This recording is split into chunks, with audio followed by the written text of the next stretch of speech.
Tec. Tecwyn lawr i. A Stirling yn ail. A mae'r beirniad dau brwt yn agosáu at benderfyniadau yn yr ail ddosbarth heddi i'r bystych yn osbarthiadau y Beef ifanc, y baby beef a Denley Jenkins sydd yn gwmni fi ar gyfer y dosbarthiadau yma. Mae ei weld fel se fe wedi wneud i benderfyniad a mae'r wobr gyntaf mynd i Tecwyn, ddyn ni'n meddwl agosydd i nawr.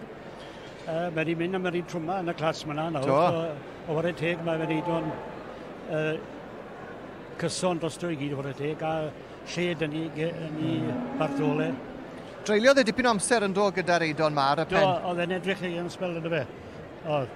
Ac ar hyn o bryd mae'r garden goch yn mynd i nebo Llanrwst a'r ail wobr yn mynd i'r Alban i Stirling. Maen nhw wedi cael ffair lwyddiannus yn dod. O'n i maen nhw wedi cefnogi ni ddaw ar y teg.